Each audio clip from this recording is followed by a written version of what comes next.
Mga kabayan, ikinalulungkot ni Vice President Inday Sara Duterte ang pagdadawit sa apat na opisyal ng OBP kaugnay sa di umano ay maanumalyang paggastos ng confidential fund. Ito ay matapos ipasight in contempt ng Kamara ang mga opisyal at tauhan ng Vice Presidente. Ayon pa sa pangalawang Pangulo, wala nang saysay kung ipagtatanggol pa niya ang budget ng kanyang opisina dahil si House Speaker Martin Romualdez naman ang nagkokontrol ng alokasyon ng budget.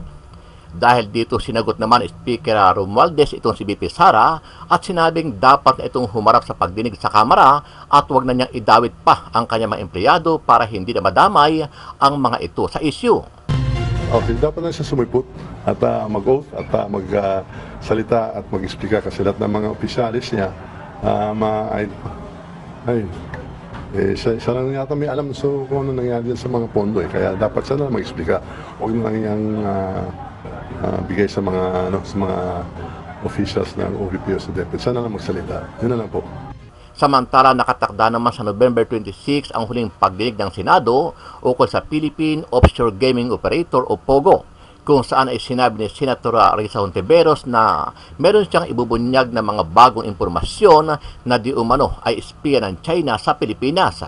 Kasama sa imbitahan itong si dating Banbantalak Mayor Alice Go o Go Huaping at ang business partner nito na si Cassandra Leong. Siguro po abangan na lang doon sa susunod at huling pagdinig, pero gaya ng nabanggit ko kanina, doon ay balak po namin i-tie up yung loose ends na nabitin pa nung nakaraang hearing.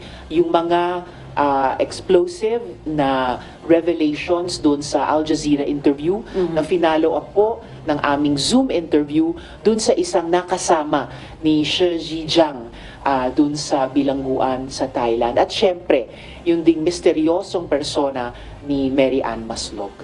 Ano ang masasabi mo dito, kabayan? Matutuldo ka na kaya ang issue sa illegal na POGO hub sa bansa sa gagawing huling pagdinig sa Senado at mapapatawan na kaya ng kaukulang parusa ang di umano ay mastermind nito na si Alice Go? Sama-sama nating panoorin ang buong video at pakicomment nyo po ang inyong mga reaksyon at sariling opinyon. Pero bago yan, sa mga hindi pa po nakasubscribe sa ating channel na Kabayan News PH, pakipindot po ang subscribe button at pakiclick na rin ang notification bell para lagi kayong updated sa mga bagong upload natin na legit at napapanahong balita. Maraming pong salamat. Ngayong tapos na nga ang inuumagang budget deliberations dito sa Senado, oras na po para ituloy ang sunod at huling pagdinig sa mga kaso ng kriminalidad ng POGO at ng grupo ni Guo Huaping o Alice Guo. May bagong impormasyon po tayong nakalap, lalo na sa pagkakaroon ng mga espiya ng China dito sa Pilipinas sa pamamagitan ng mga POGO. Kahit na meron ng executive order banning POGOs mula sa palasyo, may mga hindi pa ring malinaw sa EO na yon. Kaya sa next hearing, ilalahad po natin yung mga reforma sa batas na kailangang isulong dito sa Senado dahil sa napakaraming irregularidad at policy gaps na nakita natin sa pagkalat ng POGO at ng mga kaakibat nitong krimen. The committee will wrap up all loose ends in the hearing on Tuesday, November 26 at 9 a.m. May good news din para sa kabataan, kababaihan at sa ating sektor kalusugan dahil po sa napagtagumpayan nating budget upgrades para sa mahalagang programa sa 2025. Para palakasin ang laban sa human trafficking, 84.9 million pesos ang idadagdag natin sa pondo ng Interagency Council Against Trafficking o IACAT. Malaking bagay yan sa kampanya para wakasan ang POGO at iba pang scam na nambibiktima sa mga Pilipino sa loob at labas ng bansa. 32.7 million pesos naman ang idadagdag sa National Coordination Center Against Online Sexual Abuse and Exploitation of Children and Child Abuse and Exploitation Materials o NCC o SAEC, SISAM, para palakasin ang laban sa lumalalang pang-abuso sa kabataang Pilipino. Dapat ding aksyonan yung nauulat na paglabag sa Strengthened Anti-Hospital Deposit Law o patuloy na paniningil ng deposito ng mga ospital. Kaya palalakasin natin ang sumbungan board sa ilalim ng DOH sa pamamagitan ng dagdag 5 million pesos sa kanilang operasyon. Sisiguraduhin natin na ang 2025 national budget ay magiging pro-Pinoy na uunahin ang kaligtasan, kalusugan at iba pang prioridad ng mamamayang Pilipino. Salamat po. Ma'am, dun sa hearing, last hearing on Pogo sa November 26, sino po mga ipapatawag? Kabilang pa rin po ba si Alice Guo? Yes, kabilang pa rin po si Guo Huaping at yung iba niyang mga co-accused, sina Cassandra Leong, sino pa ba yung ating iimbitahin sa grupo nila? And of course, Tony Yang at yung mag-amang Tony Yang mula sa Cagayan de Oro, Pogo Hub, at yung mag-ama na aresto naman dun sa Cebu, Pogo Hub. Ma'am, can you share us kung ano yung mga bagong information na na-gather nyo tungkol sa mga espiya dito sa ating bansa? Siguro po, abangan na lang dun sa susunod at huling pagdinig. Pero gaya ng nabanggit ko kanina, doon ay balak po namin i-tie up yung loose ends na nabitin pa nung nakaraang hearing.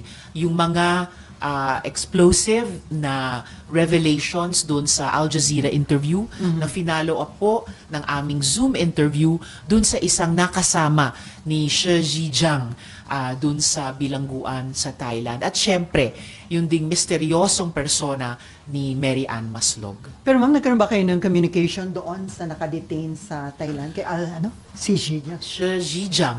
Patuloy po yung naging efforts namin pati sa pamamagitan ng Department of Foreign Affairs na makontak ng ating gobyerno. At kasama na namin dito sa Senado si Shi para mapatunayan o mapasinungalingan man yung kanyang mga revelations tungkol kay Guo Huaping bilang di umano kapwa espiya o ahente o asset niya dito sa Pilipinas sa kamay ni Madong Lee, tama ba?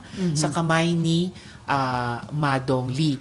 Naging mas urgent po yung pagsusumikap namin at sa pamamagitan sana ng ating mga executive agencies makontak at makausap si Shi dahil nabalitaan ngang inilipat siya ng bilangguan. Opo. At alam po natin minsan kung gaano pwedeng maging mapanganib yung ganyang pag-iba ng status o location ng isang masasabi nating importante at hindi ordinaryong bilanggo. So hanggang ngayon, hindi alam yung whereabouts, ma'am, ni si Zhejiang? Hindi pa po matiyak publicly ang exact bagong location si Shi Zhejiang. Yun lamang na nasa loob pa rin di umano sa Thailand. Kaya patuloy din yung pakiusap ko sa ating gobyerno makipag-ugnayan sa gobyerno ng Thailand para ma-secure sana iyang contact kay Shi Zhejiang. So can you tell us na po ano yung mga proposed bill na sa tingin niyo dapat isulong para nga ma-prevent na itong mga issue about sa Pogo, mga Chinese spy? So, iba't ibang areas po ito.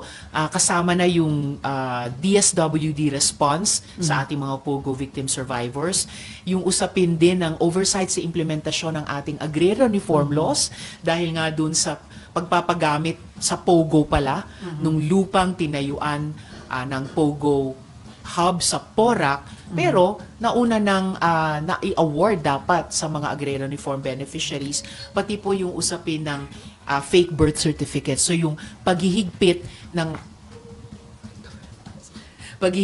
ating mga batas, polisiya, procedures tungkol sa birth certificates na hindi malusutan ng napag-alaman natin higit 1,000 fake birth certificates, tinagurian ng PSA na spurious birth certificates, pero kakaunti pa lamang ang idinulog nila sa Office of the Ombudsman para ito ay makansela. Kasama na po yung kay Guo Huaping na spurious birth certificate. So, kailangang bilisan po yung prosesong iyan. And syempre, yung isa sa pinaka-importante ay yung paglilinaw at pagsasara ng mga gaps doon sa EO na inilabas para sa pag-ban ng Pogos. Pinagpapasalamat ko yung layunin ng EO na yan lalo na at napaka-importante yung pagsasagawa ng just transition, ang mga alternatibong trabaho at hanap buhay sa mga Pilipinong napilitang makipagsapalaran sa mga pogo. Pero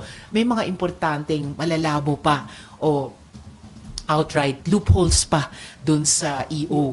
Halimbawa, kaugnay ng mga pwede bang magpatakbo pa rin ng POGO operation sa loob ng mga casino o kaya sa loob ng mga resort na may casino sa loob, pwede mag-POGO pa dyan. At napaka-importante, yung mga economic zones tulad ng CEZA, APECO, na papayagan ba magpatuloy ang POGO doon dahil nagkakataong wala sila sa ilalim ng jurisdiction ng PAGCOR. Tapos, yes, and of course, last but not the least, na magre-reinforce by force of law dun sa dapat ma-improve na EO, yung anti-POGO bill na sisiguraduhin ko sa periods of interpellation and amendments, linawin yung mga malabo pa at isara yung mga gaps. So ma'am, the mere fact na may nakikita kayong loopholes dun sa EO, considering na we have less than 1.5 month before the year ends, ano yung nakikita ninyo? By the end of the year, completely wala nang POGO? Or do you think andyan pa rin? Sa ngayon, definitely andyan pa rin at masyado silang malikhain Gumagawa ng paraan na mag-iba ng identity, yung iba nagkukunwari ng simpleng at legal na BPOs lamang sila at ang sumbong pa sa amin ay mismong ilang mga opisyal ang nagpapayo sa kanila na ganun ang kanilang gawin. Yung iba naman ay baka nagsusubok na ngayon na itago ang kanilang mga POGO operations sa likod nga ng mga nabanggit ko kanina, yung ilang pang mga loopholes dun sa EO na yon. Alam po natin na hindi rin kabilis na maglikha at mag-provide ng mga alternatibong trabaho at hanap buhay.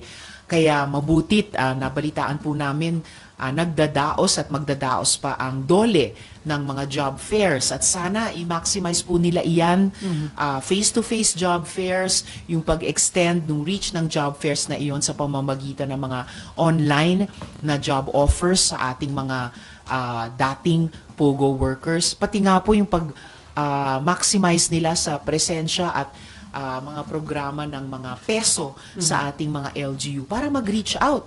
Dahil naalam natin at dahil sa mga raids na isinagawa ng mga otoridad, ang mga POGOs ay hindi lamang dito sa Metro Manila, pati nga po dyan sa Cebu, sa Cagayan de Oro at maaring sa iba pang mga lugar.